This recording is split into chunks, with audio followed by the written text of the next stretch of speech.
Hi, Kem. Magandang hapon, Kuya Will. Ikaw ba kumbaga, may pamilya ka na ba? May asawa ka?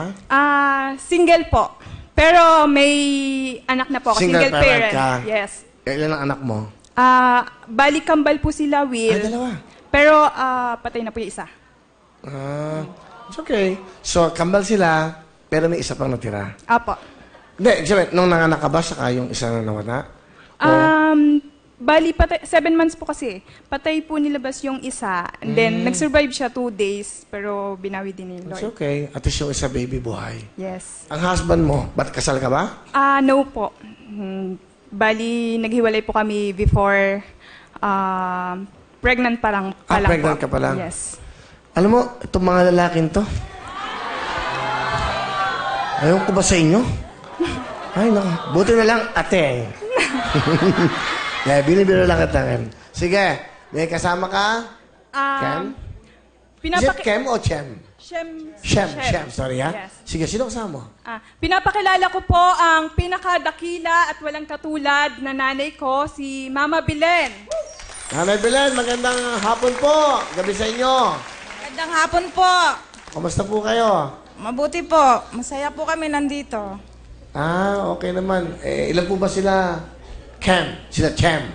Kokoti lang po. 11 lang ho sila. 11 po sila, Nay. Yes, 2 pa lang po yung may asawa.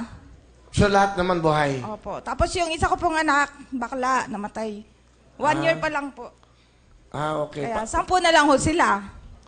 So, 11 si tatay, yung tatay nila. Andun po sa bahay na iwan. Kasi nagsasaka. Nagbabantay po ng mga hayop. Kaya kami lang po ng baby ko. Okay. Ano gusto niyo sabihin sa anak niyo? Kay Chem.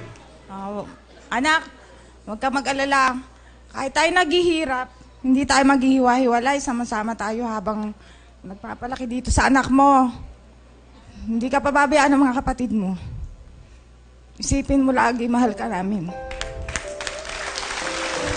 Yun lang po.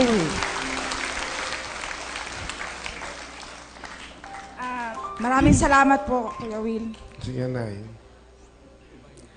Ma, alam ko, ngayon ko pa lang to gagawin. Never ako nagpasalamat sa inyo sa lahat ng mga hirap niyo sa akin. Alam ko na bigo ko kayo nung ina-expect niyo na makakatulong ako pagka-graduate. Pero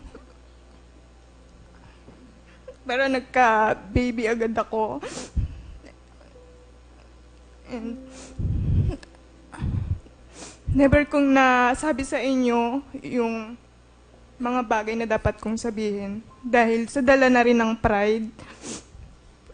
Nagsasorry ako sa mga pagkakamali ko, sa mga pagkukulang ko. At gagawin ko yung lahat para makabawi at makatulong sa pamilya. Ma, ngayon ko lang to sasabihin. Mahal na mahal kita. Hindi ko man nasasabi, hindi ko man napaparamdam, pero sa loob ko, gusto kong sabihin. Mag-iingat kayo lagi at sana iwasan nyo na rin yung paninigarilyo. Kasi Kasi Kuya Will, matigas ang ulo ni Mama eh. Lagi naman sinasabi ang wag na manigarilyo kasi para rin naman sa health niya yun eh. So yun lang naman yung gusto ko eh, na bawasan nyo or itigil nyo na yung paninigarilyo para at least mas makasama ka pa namin ng matagal. Ano na, ano ba pinaninigarilyo? Alhambra.